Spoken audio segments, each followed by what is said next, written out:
أهلا. السلام عليكم ورحمة الله وبركاته. عساكم طيبين. الحمد لله رب العالمين، والصلاة والسلام على أشرف الأنبياء والمرسلين وعلى آله وصحبه والتابعين، أما بعد. أيها الطلبة، حزاني الله وإياكم في هذا اللقاء. إن شاء الله تعالى نتكلم التفسير سورة الكهف آية 32 إلى 38 إن شاء الله تعالى. أولا ذكر الله تعالى في الآيات السابقة ما كانت له من بعد الكفار الذي استنكفوا عن مجالسة الضعفاء من المؤمنين. Sebelumnya Allah Subhanahu wa taala di ayat sebelum ini menyebutkan bahwasanya min ba'dil kufar, sebagian orang-orang kafir, alladzi istankafu, yang menolak dari an mujalasatid du'afa minal mu'minin, itu orang-orang lemah dari kaum mukminin duduk bersama mereka menolak hal itu. Faftakharu alaihim, yang mana mereka menyombongkan kepada orang du'afa minal mu'minin bi amwalihim, dengan harta mereka, wa ahsabihim, dengan kedudukan mereka dan semisalnya, walima kanat akibatu ad-dunya ila zawali wa fana, dan pada akhirnya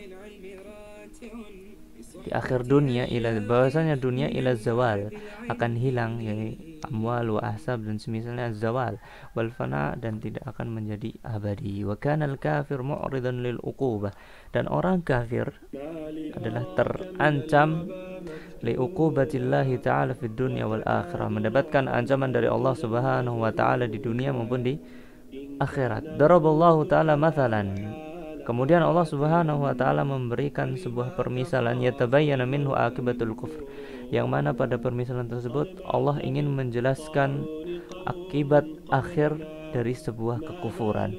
Wa anallahu ta'ala qad yu'ajjal al-uqubah, bahwasanya Allah Subhanahu wa taala bisa jadi mensegerakan akibat hukuman kepada orang kafir di dunia, fadlan, sebagai bentuk lebih bagi mereka, amma adu, dari apa yang telah Allah siapkan bagi mereka, min adab fil akhirah, dari adab di akhirat kelak, mimma yazidul mu'min sabat, yang berkebalikan dari itu, yang dari pihak kaum mukminin akan menambah pada orang-orang yang beriman as-sabat, keteguhan, yakunu fi ibrah, yang mana kita bisa mengambil ibrah dari kisah-kisah tersebut, wa wa'iddah, dan pelajaran, lima arada ayat tabar, bagi orang yang menginginkan untuk mentadaburi hal-hal yang tersebut.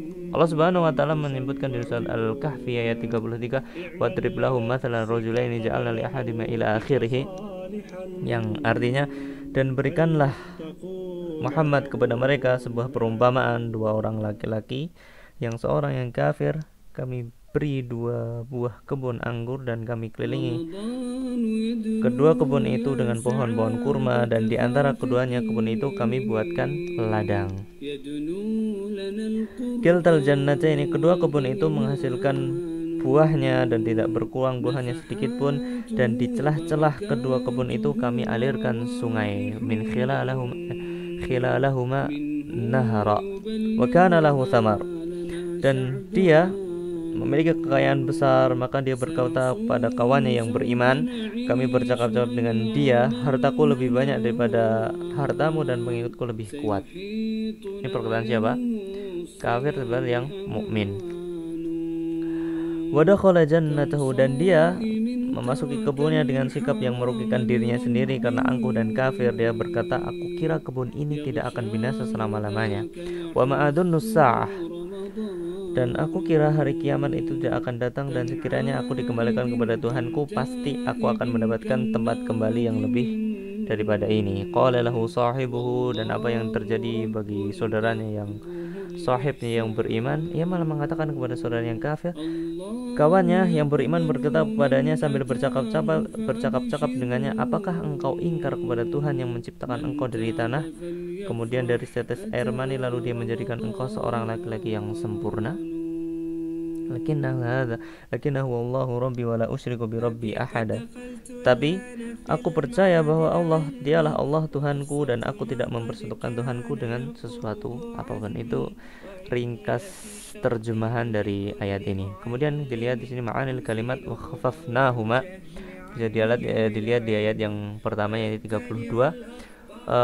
Li ahadihima jannataini min a'nab wa hafafnahuma. Hafafna bimana ahadnahuma, kami kelilingi dua kebun tersebut min jawanibihima, di sekelilingnya, nakhal bin nakhal, dengan kurma, pohon kurma. Tadlim bukan dulum, bukan dolim di sini kiltal jannati atat ukul walam tadlim. Maksudnya tadlim di sini adalah tankus. Allah Subhanahu wa taala tidak mengurangi dari hasil panen orang kafir tersebut. Naam, basyara nadkhul fi tafsir wa faid.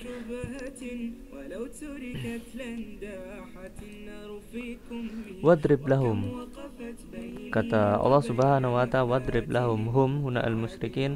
Allah Subhanahu wa taala menjadikan permisalan bagi orang-orang yang musyrikin, mathalar rajulain, yaitu permisalannya adalah rajulain, ada di sana dua orang, ahaduhumal mu'min billah, salah satu di antaranya beriman kepada Allah, wal akhar kafir bihi, dan yang satunya kafir terhadap Allah Subhanahu wa taala.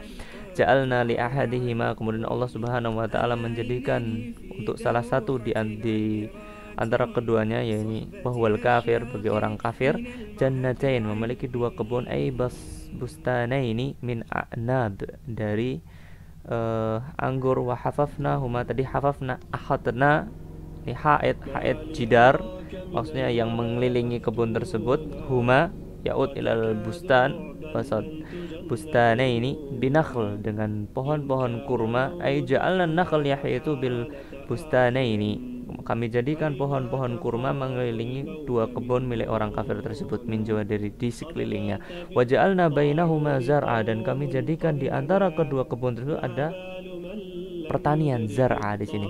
Kiltal jannataini atat ukulaha, dan kedua kebun tersebut, jannatain, atat ukulaha, akhrajat samruha taman, mengeluarkan buah-buahnya, hasil panen yang sangat luar biasa, sempurna, nggak terkurang, nggak ada hama dan sebagainya, jadi panennya sukses. Walam tadlim minhu syai'a, ay walam tankus, dan Allah Subhanahu wa taala tidak mengurangi dari hasil panen orang kafir tersebut. Wa fajjarna khilalahuma nahar, bahkan Allah Subhanahu wa taala akhrajna, mengeluarkan wastihima nahara, di tengah-tengah kebun tersebut sungai, mata air. Wa kana lahu thamar, dan orang kafir tersebut memiliki thamar, anwa'u katsirah, bermacam-macam buah-buahan, hataini jannatain, yang ia dapatkan dari dua kebun tadi. Faqala li sahib, dan pada akhirnya ia mengatakan kepada sahibnya, yakni al-mu'min, temannya yang beriman, wa huwa yuhawiruh, dan ia mengatakan kepada yujadiluhu, mengatakan kepada yukhasimuhu, seakan-akan dia menjadi orang yang antagonis, jahat, wa yaftakhiru alaihi, dan menyombongkan kepada orang mukmin tersebut. Apa perkataannya dia? Ana aktsaru minka malan wa azzu nafara, sungguhnya aku ini lebih banyak daripada engkau harta, wa azzu nafara, dan lebih mulia, ay ashirah, keluarga, wa waladan, dan keturunan.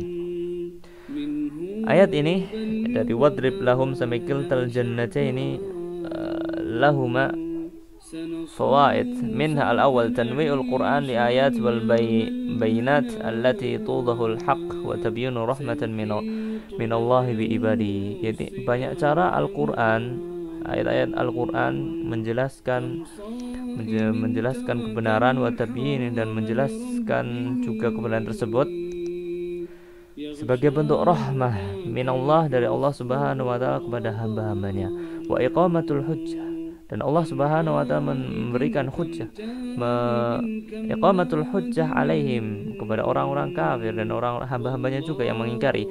Wa min dzalika dzarbul amsal, ini cara Al-Qur'an yang Allah jelaskan di ayat ini adalah dzarbul amsal, memberikan contoh.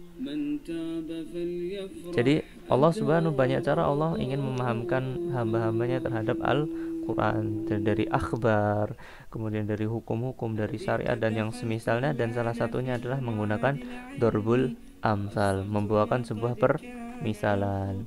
Sehingga ada perkataan di sana, bil misal yattadih al maqal, dengan contoh lebih memperjelas sebuah penjelasan sebuah perkataan. Watsani al faidatu tsani huna atau faidatu tsaniyah dhammul iqtirar bid dunya, celaan terhadap orang yang tertipu dengan dunia. Dan kita tahu bahwasanya uh,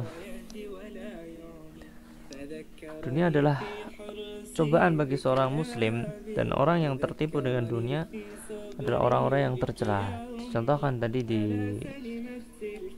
surat Al-Kahfi Allah sebutkan wadrib mathalan rajulain dzamul iqtirar tadullu ala dzamul iqtirar bid dunya. Dan banyak sekali ayat-ayat Allah Subhanahu wa taala yang menjelaskan tentang hakikat dunia. Nah,